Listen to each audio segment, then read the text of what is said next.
States apply in this nationwide contest.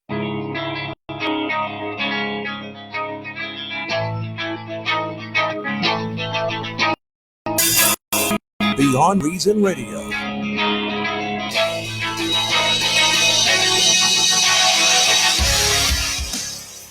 I'm going to say something right now that apparently is not a popular opinion by a lot of people in the media. But it should be. Here it is. I thank God that Ron DeSantis is our governor here in the state of Florida. Did you hear? Didn't hear that? Well, let me say it again. I thank God, the good Lord Almighty, that Ron DeSantis is our governor. So in one statement, you're giving two sins, considered sins by liberals. Yeah, first I thanked God. That's a good right. point. I didn't even think about that part. And I thank God that DeSantis is our governor. Because if you look at a lot of the media outlets today, that is a very unpopular opinion. But the reason why it's an unpopular opinion, well, is beyond reason. And I will tell you why. This is Beyond Reason Radio. I'm your host, Michael Yaffee, the voice of reason in a world that is beyond reason. We are on until 8 p.m. tonight right here on News Radio WFLA Orlando. You can also like the Beyond Reason Radio Facebook page and watch us on Facebook Live as well. You can watch me. Tom Benson hides in the control room. That's right. While we're on Facebook Live. The good thing about the camera in the studio there is it's a faraway shot, so you don't have to look too closely at Yaffee. Yeah, you don't have to look too close. It's just another way, really, to listen. Nobody actually wants to look at me. I don't know why anyone would want to do that. But so the voice you heard in there, as I just said, is Tom Benson. How are you, Tom? I'm doing fine, except for one thing. Yeah, I haven't gotten my Trump check yet. How about you? I did, believe it or not. You're buying tonight, huh? There's nowhere to buy. There's nowhere to go. Good point. Sorry.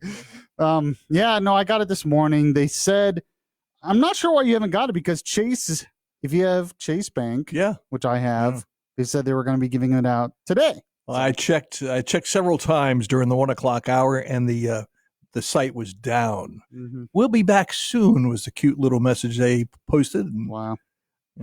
Maybe it's there now. I don't know. Yeah, maybe. So, and by the way, this, believe it or not, I don't make over $75,000 a year. So I did get a check. Believe it or not. I don't believe how many people think I'm rich just because I talk behind a microphone. Mm-hmm. No. Not even close. Let's just everybody thinks you're Frasier with an unlimited supply of money. You know what? And a penthouse overlooking downtown Orlando. That was one thing that always bothered me about that show. Mm-hmm. I don't understand why he was rich in that show.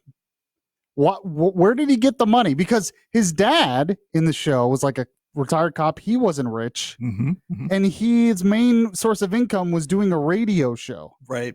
Mm-hmm. And yet he was filthy rich. I'm like, in Seattle. And I'm like, this is the one part of, if anyone who works in radio knows, this is the one part of the show that makes absolutely no sense. So back to what I want to start with today. I get to say it again here. We forgot already. Say it again.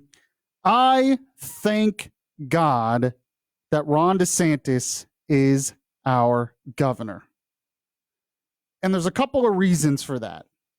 But I feel like I had to say that today because he is getting blasted in the media today for a couple of things. He's being blamed for people dying of coronavirus. Somehow it's his fault, which is beyond reason. By the way, Florida is actually doing a lot better. I have an article on how Florida has actually done a lot better than, is that right? Good. Like New York, mm-hmm. when it comes to coronavirus deaths. Nobody wants to talk about that, but yeah, he is. But he's also getting blasted for allowing World Wrestling Entertainment, WWE, deeming it an essential business. And so people are very upset about this for some reason, even though it doesn't affect them at all. It doesn't affect you if World Wrestling Entertainment continues. In fact, it might be good because it gives you something to watch. I'll get into that in just a moment. But another reason why is because I'm looking at what's going on in some of these other states. Michigan seems to be the big example. Yes. And Governor Gretchen Whitmer and what she is doing in the state of Michigan is un-American, I think, in a lot of ways, frankly. And good for the people protest. Did you hear about the protests going on in Michigan today? Lines of cars around the state capitol. Lines of cars, because what she is doing is overreaching. She's trying to get attention for herself and to say, look, I care about lives, so I'm going to force you to stay in your homes where you can't even visit your neighbor. It's absurd. Your mother governor knows best. Oh, yes. You know, an example of this was there was a picture that went around at a Walmart. I believe it was a Walmart. It was at a store in Michigan, and there was a sign on it in the car seat section that said, you know, you can't buy this. This is not an essential item. There was a picture. It said, attention customers, by order of the state of Michigan, items in this non-essential area are not available for purchase. It was Walmart. Please use walmart.com for your needs until further notice. Jeez. And Meghan McCain, believe it or not, tweeted this out in response, said, guess it's good I don't live in Michigan. Otherwise, how would I transport my child home from the hospital, Governor Whitmer? Are you going to ban cribs next? Being pregnant during this time is insanely stressful. We are all doing our best. Shame on you for doing this. Now, the governor responded and said, hi, Meghan. Our stay-at-home, stay safe executive order does not ban the purchasing of car seats for children. You can read this, yada, yada, yada. Apparently, there was some confusion about this. Why do you think there would be confusion about this? Because she is the one who did a stupid executive order in the first place that banned non-essential items when you go shopping at Walmart. She thought it was the government's job to tell Walmart what they could and could not sell during these times. And maybe they were wrong about the car seat thing, but you could understand their confusion because the governor shouldn't have done any of it in the first place. Have you said what her party affiliation is yet? I believe it starts with a D. Yes, Democrat. And by the way, she was being floated as a Joe Biden's running mate. I don't think that's going to happen. No. I think it's going to be Amy Klobuchar, personally. Really? I've been saying that for a while. Okay. I think that's what's going to happen. So what does this have to do with Governor Ron DeSantis? Well, here's a cut from DeSantis yesterday, responding to what governors around the country are doing.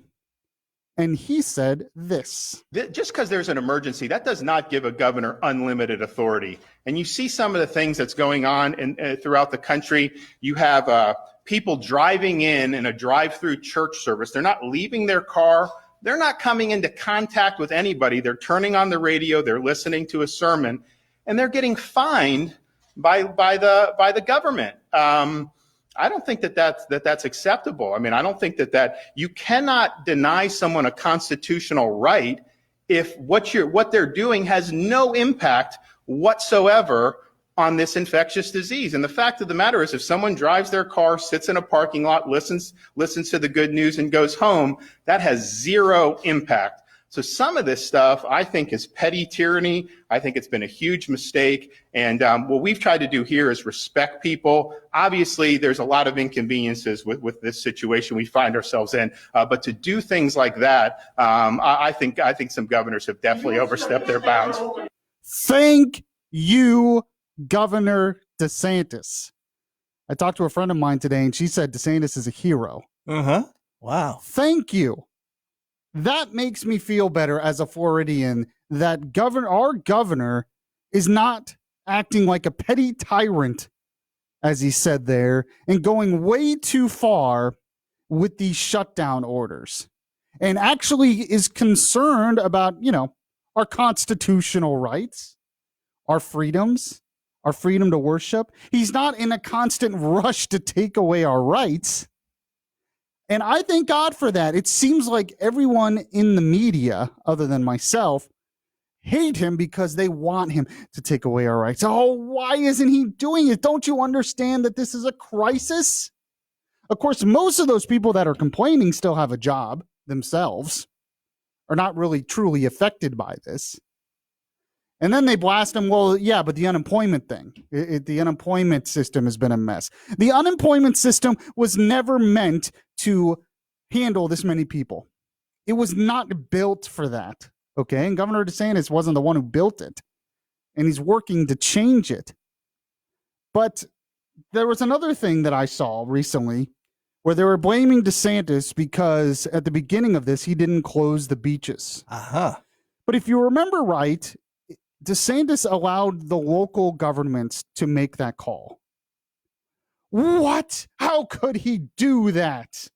Well, letting the local governments make the call?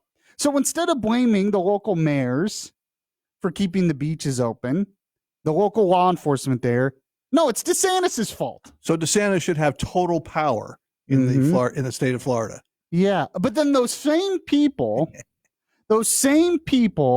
blast President Trump when President Trump says he has power to reopen the economy of the country. You don't have total power, Trump. How could you say that? DeSantis says, well, I don't have total power in Florida. How come you didn't grab total power, DeSantis? What this is about is the fact that he's a Republican and a conservative and a Trump supporter. Really? Oh. That's what this is about. You want to talk about not letting a crisis go to waste? Most of the people bashing him they just see this as an opportunity to go after DeSantis, frankly. Sure. They'll never admit that. Maybe they don't even realize it, but I think deep down, if it was a Democrat governor doing some similar things, I wouldn't see all these columns blasting him. So the big issue today then is the fact that he deemed wrestling an essential business. I want to talk more about that next because my biggest response is who cares? This is Beyond Reason Radio. I'm your host, Michael Yaffee. We'll be right back. Subscribe to the Beyond Reason podcast today on your Stitcher app and hear the voice of reason anytime. As we work to get through these times together, you may not be thinking about blood donation, but blood is needed every day to help save the lives of cancer patients, accident victims, and so many others who depend on life-saving transfusions. It's easy and safe to give blood. If you are in good health, please make an appointment to donate blood or platelets in the weeks ahead by visiting redcrossblood.org or calling 1-800-RED-CROSS. You can make a difference. While our lives have changed for the foreseeable future, you can still get outside and play golf, and at a huge discount thanks to the Central Florida Golf Card, available now at centralfloridagolfcard.com. Play Central Florida's best courses now through May for just $99. That's right, 12 courses, just $99. Play Kissimmee Bay, Rio Pinar, Remington, Sanctuary, Ridge, and more. 12 courses in all, just $99. Quantities limited. Buy yours now at centralfloridagolfcard.com. Okay, you know how it feels when you've saved enough for that long-awaited home edition? Now imagine an addition on that addition. Whoa. That's the feeling with Capital One, where a new savings account earns an interest rate 5 times the national average. That's right, 5 times, as represented by 5 times more singers. This is Banking Reimagined. Capital One, what's in your wallet? Terms apply. Rate comparison based on FDIC national rate. Capital One NA member FDIC. Hey, Greg, I'm so sorry to hear about your brother's heart attack. Thanks. He's okay now, but it really got me thinking about my family. You know, could my wife still pay our mortgage if I had a heart problem? Yeah, you should call my life insurance agent at Health IQ. They apply their exclusive healthy lifestyle savings, which can save you up to 41%. 41%? That's huge. Yep. I literally got $1 million in coverage for just $36 a month. You should check it out at healthiq.com/easy. healthiq.com/easy. We know these are trying times for our community and local businesses. At News Radio WFLA and iHeartMedia, we want to help promote your local businesses at no cost to you. If you're open and still providing a service to our community, we want to help get your message out. Send an email to keeporlandogoing@iheartmedia.com. Our team of professional marketers will include you in a message to air on one of our radio stations in Central Florida. This is a no-cost advertising opportunity to promote your business. Send an email to keeporlandogoing@iheartmedia.com. Broadcasting from the Mills Air Studios. For all your AC needs, go to millsair.com to schedule an appointment.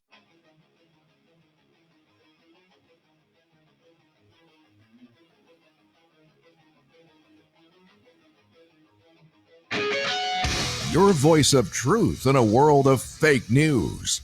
Beyond Reason Radio continues right now. Welcome back to the show, everyone. This is Beyond Reason Radio. Don't forget to follow me on Twitter at Michael Yaffee. And so we've been talking about Governor Ron DeSantis because I just see all over the place he's being blasted for things he's done in the state of Florida. Now, has he been perfect in his response? No, I'm not going to give him 100% A+. I'm not sure I'd give any governor, frankly, 100% A+ right now in the midst of this. That would be impossible to do. But one reason he's being blasted today is because he decided to deem WWE wrestling, which they've been doing it out of a facility here in Orlando. They did WrestleMania here out of Orlando without crowds, but they did the matches and they had to be creative with what they did. He deemed that an essential business. Now, I don't think he did that because, we hear the word essential and we're like, well, wrestling isn't essential for our lives. Well, a lot of things that are deemed essential might not be essential for your life. Like pool cleaners right now are deemed an essential business. You have a pool cleaner to survive, but it's deemed essential because if pools back up, that creates a lot of problems. But he deemed that essential and he's getting blasted for it. And of course, what he's mainly being accused of is they said the only reason he's doing this is because he's buddy-buddy with Trump, and Trump's buddies with Vince McMahon. And so that's the real reason why he wants to do this. And this is dangerous. How can we do this? We're going to spread the virus. There's no social distancing in wrestling. And people are up in arms about this. And my first thought was, well, it's ironic that some of the people complaining about this are, and I know this for a fact, are still going to work themselves. Just wanted to point that out, even though their jobs are not essential, at least not any more essential than wrestling. But just despite that, they're complaining about this, saying it's unsafe. Why? Why is it unsafe? There's no crowds there. How many people are in the ring at one time? You have 2 people? Maybe the ref, that's a third person. You have 4 matches a night? Maybe 5? You're talking, 10 people at the most? Oh, but Yaffee, they're sweaty, they're icky. Oh, I know. And they huff and they puff. And that means they're going to spread the virus. Do you honestly think they're not testing for it before these wrestlers are going out? Of course they're testing for it. As long as they're testing, and as long as it's a minimum of people, and as long as there are not crowds there, why do I care? How does this affect me? Why is everyone up in arms about this? Most of what I've seen is, well, it's not fair. That word fair. How come wrestling gets to do this, but a lot of other small mom and pops still have to stay closed? The only reason a lot of them stay closed is because you all begged Ron DeSantis to close them. A lot of the small mom and pop should open up too, because there's not a lot of people in some of these mom and pop stores, and it's not that dangerous. The most dangerous thing to spreading this virus is large groups of people in small spaces, large groups of people together. That's what really spreads this virus more than anything else. So I understand wanting to limit some of that. So wrestling limits that by not having the crowd, and it's still not good enough. It's still not good enough. And I think, like I said, all of this is just because it's DeSantis. I think it's the main reason they care. Now, I just wanted to point out, because everyone says, well, he's just doing this because he's best buds with Vince McMahon and President Trump and all of that, and he has political motivation, and it's all about money and money, yada, yada. But DeSantis was asked about this yesterday during his press conference, and I want you to listen to what he said. Listen to what he said in context. I know we don't want to do that anymore. In context, no. But listen to what he said. Here's the full comment. I think that we do need to support like content, like especially like sports and events. And we're not going to have crowds there. I get that. But if we can do, like if NASCAR does a race and can televise it without having large crowds, I think that's a good thing. I'd like to see Woods and Mickelson do the golf or whatever, because that's social distance. You wouldn't have a gallery there. You wouldn't have crowds. But to put that on TV, I think people have been starved for content. I mean, we haven't had a lot of new content since the beginning of March.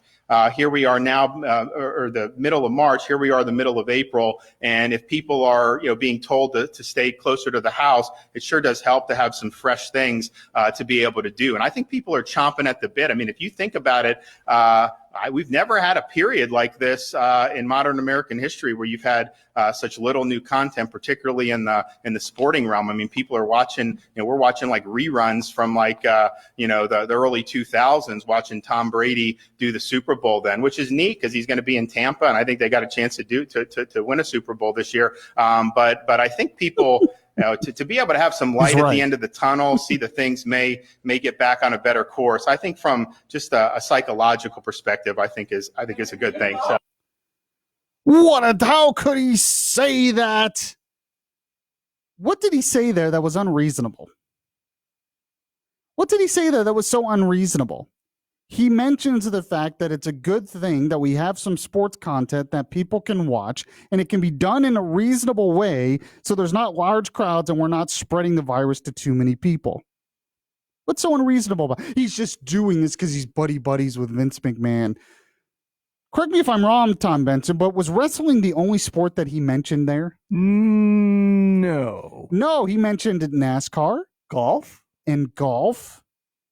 And so I guess he's buddies with the PGA, and he must be buddies with NASCAR. That's really why he wants to do this. It's just about his money and political intentions.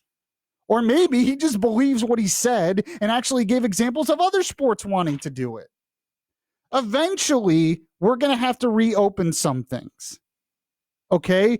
The economy can't stay like this forever. We're going to have to reopen some things. And what's wrong with slowly doing it in a reasonable way? The only reason why it's wrong is because DeSantis said it. Just like when Trump wanted to start an economic task force and he got blasted for it, but then Democrat governors wanted to do the same thing and all of a sudden they were praised for it. Isn't that ironic? There's nothing unreasonable with what Governor DeSantis said there, and it wasn't just about wrestling and his partnership with them. He wants other sports to do it as well because it makes sense. Unless these people want to keep everything closed for 18 months while they still get to work, even though a lot of other people are out of work, they still get to work. That's okay. They can go to the food banks, and they can all drive to the food banks and catch the disease there, I guess, as long as I don't have to worry about that because we can't do anything until there's a vaccine. It's interesting, too, as I'm reading here, one person who says that we need to start making decisions to reopen the economy, the governor of California, Governor Newsom. Mm-hmm. He put out a plan yesterday to reopen the economy in states on the West Coast. And he mentioned here, he said, there is no light switch here. It's more like a dimmer.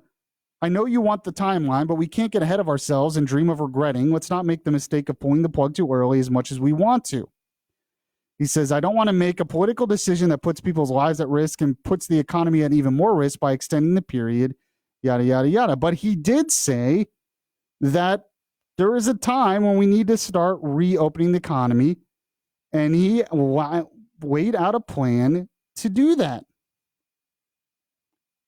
It says here's the quote that I really wanted to read here. It says, we are not out of the woods yet. We are not spiking the ball, but we also extend a recognition in the light that this can't be permanent state. And I want you to know it's not. It will not be a permanent state. Governor DeSantis is basically saying the same thing. Oh, but he's a Republican. Trump basically saying the same thing. Oh, but he's Trump. He's being trashed. He's an idiot anyway. What a clown he is with the orange face. Someone else who's being trashed, which I don't really understand, is the Surgeon General for something he said during a press conference a few days ago, and we'll play that as well. This is Beyond Reason Radio. I'm your host, Michael Yaffee. We'll be right back. Download the iHeart Radio app and catch the Beyond Reason Radio podcast. Opportunity is now. By mandate, Greenway Dodge and Greenway Ford are open with the biggest sales event in our history. All inventory priced pennies in the dollar, plus 0% financing up to 84 months. Shop now at GreenwayDodge.com and GreenwayFord.com with free delivery. Greenway, the only way. Hey, it's Melissa Fox from Good Morning Orlando. Join me Thursday nights at 9 o'clock when I do my thing called Connection Show. It's relationship radio with a twist. We invite experts in the field to come and help us out with everything from relationship problems to health questions and more. Sponsored by Stages of Life Medical Institute in Longwood. Every Thursday night at 9 o'clock. Listen to the podcast on the iHeartRadio app. Search Connection Show. Have you heard about International Diamond Center's 110% diamond upgrade guarantee? It's just another exclusive IDC promise to you.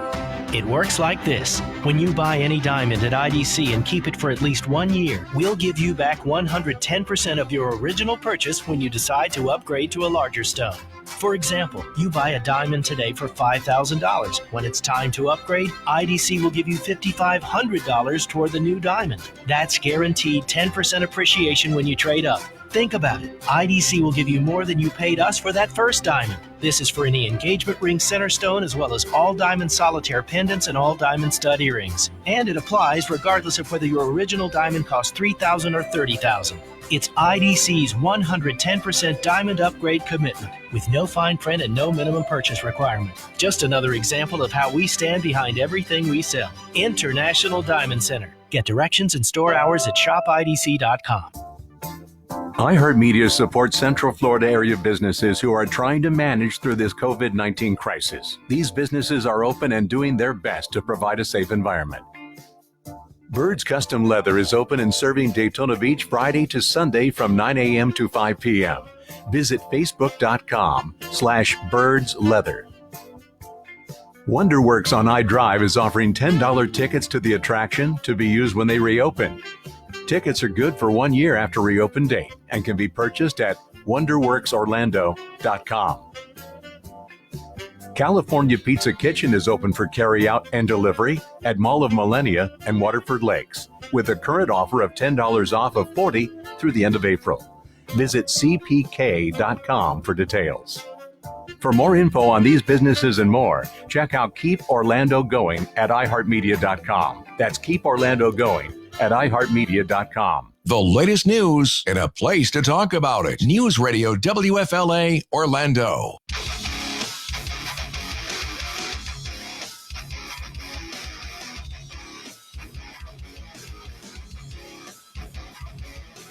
Your safe space for conservative thought, not for political correctness. Yaffee is back right now. And welcome back to the show, everyone. This is Beyond Reason Radio. In the last half hour, of the show, I was defending Governor DeSantis. Did get a text in that said, I like the governor, and I like that he said a vaccine is not a panacea. It is not. Interesting. You can always text the show to 23680. Then someone on our Facebook Live commented and said, have we totally lost our ability to walk and chew gum at the same time?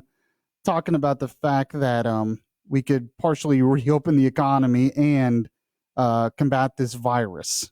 So if you want to like the Beyond Reason Radio Facebook page, you can, and you can see the Facebook Live video as well. So last week on the morning show here on WFLA, we interviewed the U.S. Surgeon General Jerome Adams, who, by the way, is black. Just wanted to point that out, and you'll understand why I pointed that out in a minute. But I think it was actually the same day or one of the day, maybe the next day, where Jerome Adams was at one of the task force briefings with President Trump. And I just want to play a quick clip here of something he said that he is being heavily criticized for. And I think it's unfair. I mean, I'm having to defend these people because nobody else will do it, I guess. They're just being blasted. And I think it's unfair. But here's a little bit of what he said. We need you to do this, if not for yourself, then for your abuela. Do it for your granddaddy. Do it for your big mama. Do it for your pop. We need you to understand, especially in communities of color, we need you to step up and help stop the spread so that we can protect those who are most vulnerable. So he gets up there and he wants to address the fact that this virus seems to be affecting minority communities in a very harmful way. And the older people. And the older people. Mm-hmm. And the older people in minority communities. And people blasted him because he said, I want you to do this for your abuela. Even though Hispanic people were not offended by that because abuela means grandmother. That's what it means. But they're saying he's being racist, even though he himself is black. So I guess he's racist against his own people. They're always finding a way to be racist. So we're going to get back to what Jerome Adams said in a second. But there's a comedian out there who's on the late night show with Seth Meyers. I guess she comes on and does a segment. It's like called Amber Fired Up. Her name's Amber Ruffin.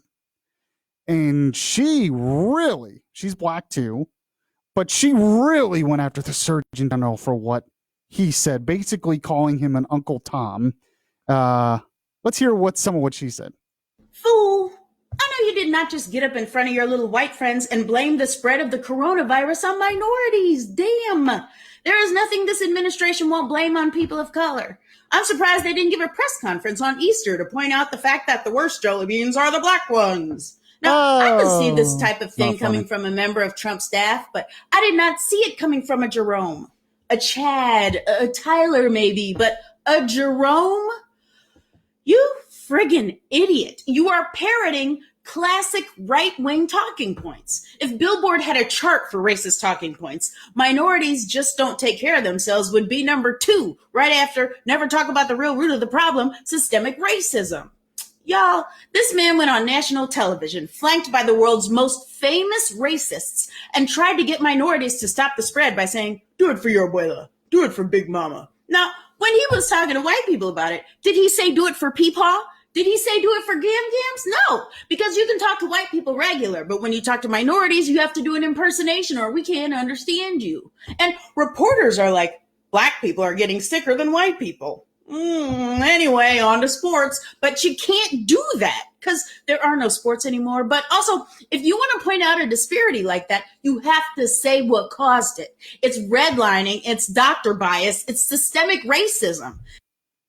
So everything is about racism now. Now, the first comment I have on this is, wasn't there a time when late night shows were funny? When they actually, told jokes instead of did political rants like that. I mean, that's what we do on this show because that's what this kind of show is. But why is that rant on a late night talk show? I thought they were supposed to be funny, and it wasn't funny. I'm sorry. They're just angry. Check out a Tonight Show on YouTube, an old Tonight Show with Johnny Carson. Yeah. There's no comparison. Yeah, exactly. So that's the first thing. But the second thing she says is that Jerome Adams was blaming minorities for the spread of the virus. I didn't hear that. Yeah, I didn't hear that either. So we're actually going to play more context of Jerome Adams in a moment. But I thought it would be interesting then because Amber Ruffin is so mad at Jerome Adams, the Surgeon General, for really reaching out to minority communities to try to help them so maybe a disease can stop spreading in their community because maybe he cares about him, maybe because he is a minority himself, but maybe the administration actually cares about minority communities and doesn't want it to spread in those communities either. Him reaching out and trying to help minority communities, he's being blasted as a racist. Okay. But what's interesting is there were some other people recently who were reaching out to minority communities, basically saying the same thing. In fact, here's a cut of Oprah. Yes, Oprah, the Oprah, who did a special about trying to help African-American communities to stop the spread of the disease in those communities. She was also on, I believe it was one of the morning talk shows, either Today Or what's the NBC one? That's Today, right? Yeah. And then there's Good Morning America on ABC. So she was on Today on NBC. Here's a little bit of what Oprah said. But most importantly, I think it's important for African American, we to understand for ourselves that this is so serious. It's taking us out. So I guess we have to play the cut here, this next cut of Amber Ruffin doing a whole segment calling Oprah a racist and an Uncle Tom for pointing that out. I'm sorry, that doesn't exist. Oh, that's not up there? No, that's not up there, huh? Oh, okay. So when the Surgeon General basically does the same thing, he's a racist Uncle Tom who's just helping his racist white friends in the administration. And he made those comments in the White House. Yeah, exactly. But when Oprah says it, and Oprah interviewed Idris Elba, who's black in the UK, who actually caught the disease and recovered from it, and Idris Elba was saying the same things. Oh, they're not racist. I don't hear any segments from Amber Ruffin criticizing them. Huh. I wonder why that is. I just wonder. But I thought I would actually play the context of what the Surgeon General said here. It's a couple of minutes long, but I think it's important because a lot of what Amber was accusing him of, when you actually listen to him in context, a lot of what she said was just plain wrong. Here it is. It doesn't matter if you look fit, if you look young, you are still at risk for getting and spreading and dying from coronavirus. The chronic burden of medical ills is likely to make people of color, especially, less resilient to the ravages of COVID-19, and is possibly, in fact, likely that the burden of social ills is also contributing. Social distancing and teleworking, we know, are critical, and you've heard Dr. Birx and Dr. Fauci talk about how they prevent the spread of coronavirus, yet only 1 in 5 African Americans and 1 in 6 Hispanics has a job that lets them work from home. People of color are more likely to live in densely packed areas and in multi-generational housing situations, which create higher risk for spread of a highly contagious disease like COVID-19. We tell people to wash their hands, but a study showed 30% of the homes on Navajo Nation don't have running water. So how are they going to do that? In summary, people of color experience both more likely exposure to COVID-19 and increased complications from it. But let me be crystal clear. We do not think people of color are biologically or genetically predisposed to get COVID-19. There is nothing inherently wrong with you, but they are socially predisposed to coronavirus exposure and to have a higher incidence of the very diseases that put you at risk for severe complications of coronavirus. But as the vice president shared on the call this morning, this history, and I want you to hear me say this, it does not have to be our nation's future. We're taking steps now in the midst of the COVID-19 pandemic to reach, protect, and strengthen all communities impacted by this disease, and especially our communities of color. Okay, pause right there. So, correct me if I'm wrong, Tom, but did you hear him blame communities of color for spreading the disease? No. No, I don't believe that was in there. I mean, Amber accused him that. I didn't see that. In fact, correct me if I'm wrong, but I feel like I just heard him say that the administration is working to reach out to these communities to help them. Imagine that, right? Imagine that, yes. I thought they were just racists who just wanted to blame blacks for spreading the disease. Well, apparently Amber just hears what she wants to hear. Mm-hmm. Continue on, Tom Benson. More details will be forthcoming, but we are actively working, as the vice president and the CDC director laid out today, data collection, targeted outreach to communities of color, and increasing financial, employment, education, housing, social, and health supports so that everybody has an equal chance to be healthy. And I want to close by saying that while your state and local health departments and those of us in public service are working day and night to help stop the spread of COVID-19 and to protect you regardless of your color, your creed, or your geography, I need you to know you are not helpless. And it's even more important that in communities of color, we adhere to the task force guidelines to slow the spread. Stay at home if possible. If you must go out, maintain 6 feet of distance between you and everyone else, and wear a mask if you're going to be within 6 feet of others. Wash your hands more often than you ever dreamed possible. Avoid alcohol, tobacco, and drugs. And call your friends and family. Check in on your mother. She wants to hear from you right now. And speaking of mothers, we need you to do this, if not for yourself, then for your abuela. Do it for your granddaddy. Do it for your big mama. Do it for your pop pop.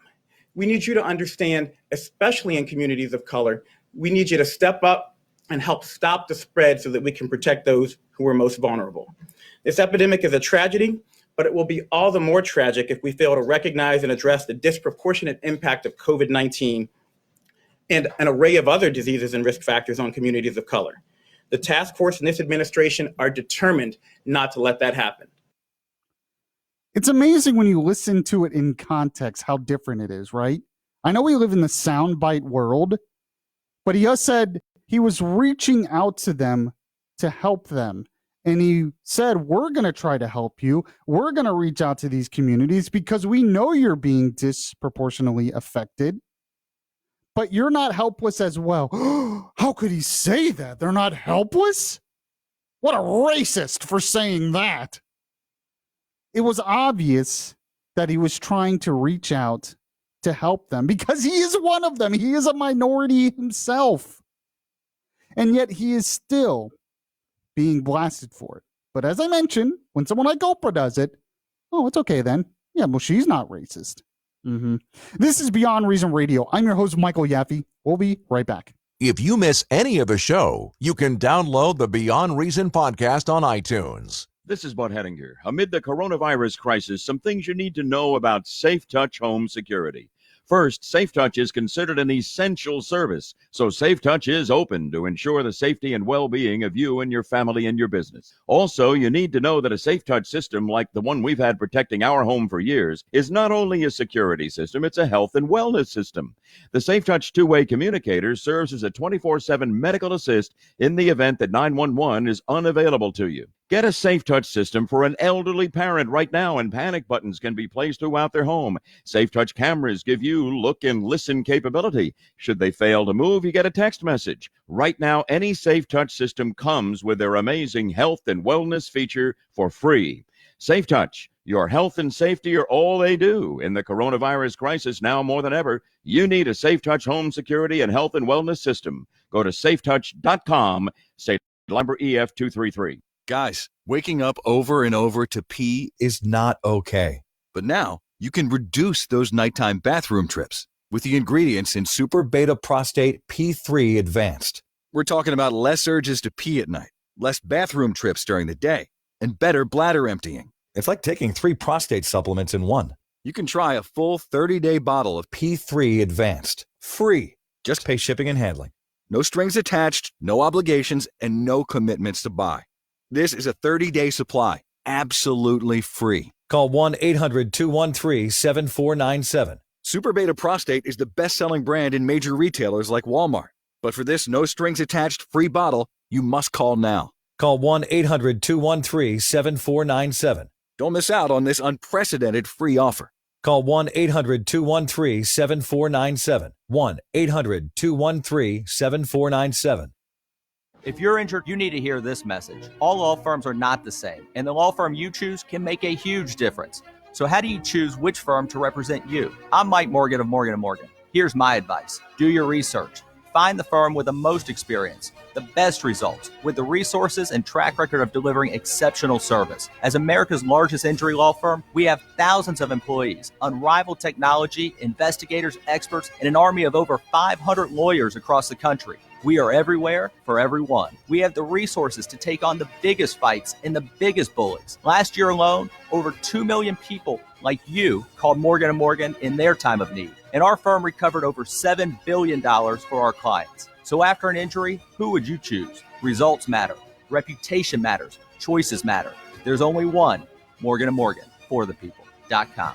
Dial pound law on your cell. Pound law, that's all. Offices, Orlando. News Radio WFLA Orlando is available everywhere with the iHeartRadio app. Now #1 for podcasting. News Radio WFLA Orlando, an iHeart radio station.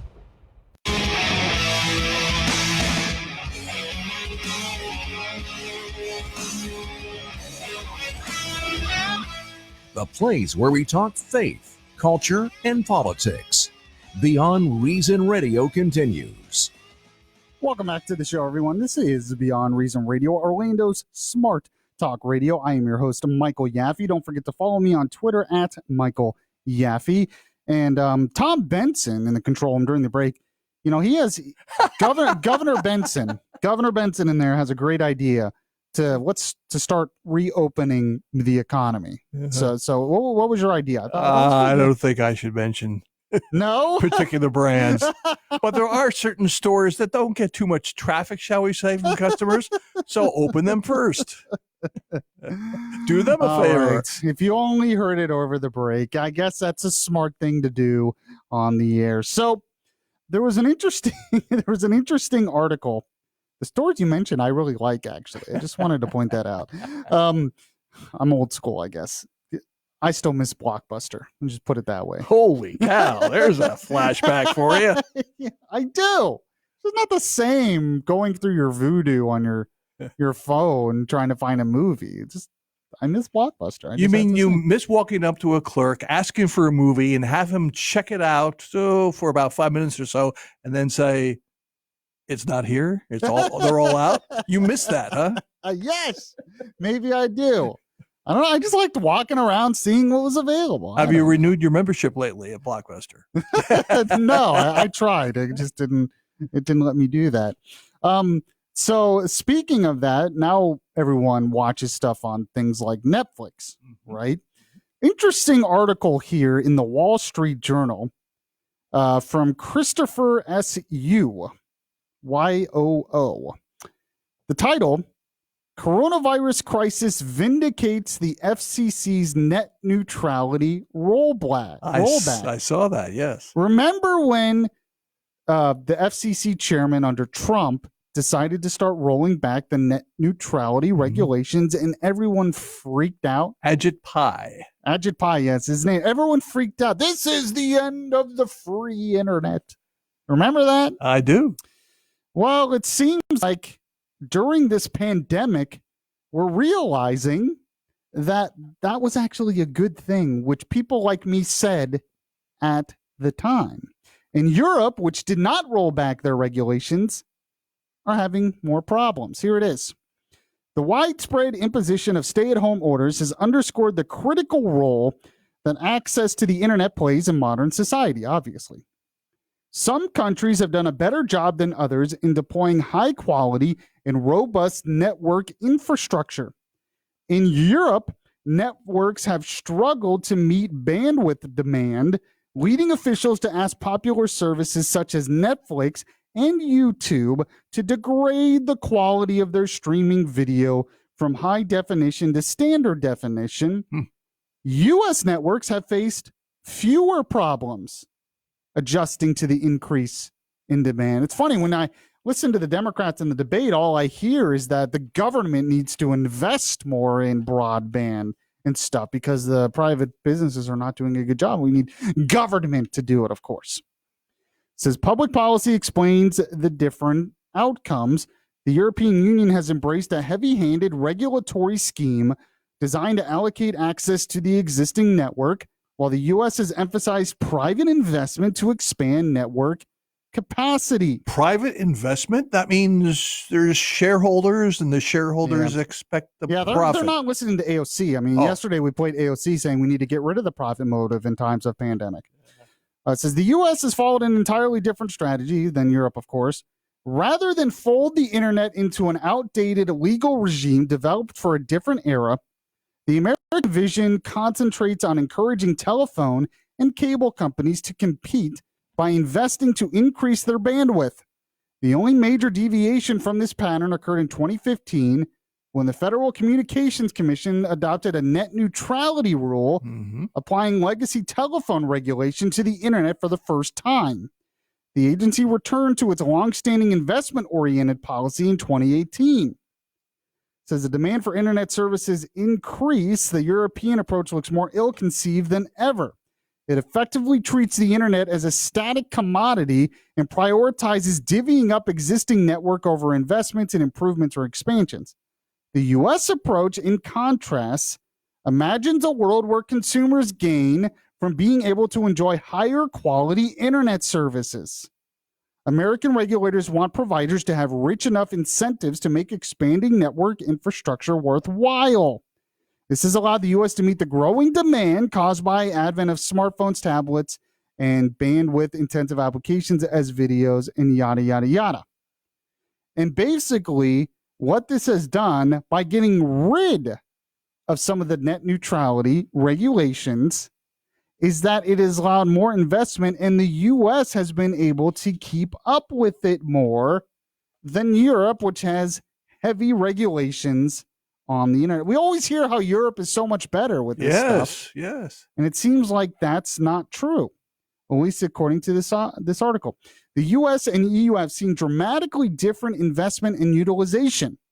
Between 2010 and 2016, American providers invested on average annually 2.35 times as much per household as their European counterparts. This allowed the average U.S. household to consume more than 3 times as much data as the average European household in 2017. This is a significant jump over the 44% difference between U.S. and Europe that existed a decade ago. Emphasizing investment in infrastructure allows consumers to realize more of the benefits that the internet can provide. I'd be willing to bet you've experienced the same amount of trouble as I've had over the last couple of years with the internet. And that would be none. Well, I mean sometimes I have trouble with the router, maybe. Well, okay, there's an explanation for that, but that's not the supplier. Yeah, well, and one of the benefits of the net neutrality thing is it gives the opportunity for companies like getting rid of net neutrality gives the opportunity for companies like Netflix and some of these high demand internet sites a chance to have more bandwidth because more people are using it than some of the other sites. Everyone thought that was unfair, but at a time like this, that actually makes sense because more and more people are going to use stuff like Netflix, and they're going to want that to be higher quality. So by giving them the opportunity for investment, it seems to work a lot better. But it's just funny because everyone talked about how getting rid of net neutrality was the end of the world. And it seems, what do you know? Once again, it was the opposite. The deregulation has actually helped us even during this pandemic. Well, I guess that's just beyond reason. Appreciate you listening to the show. If you miss any of the show, catch the podcast anywhere podcasts are available. It's on the iHeartRadio app as well, like the Beyond Reason Radio Facebook page. And I will be back tomorrow at the same time. See you then.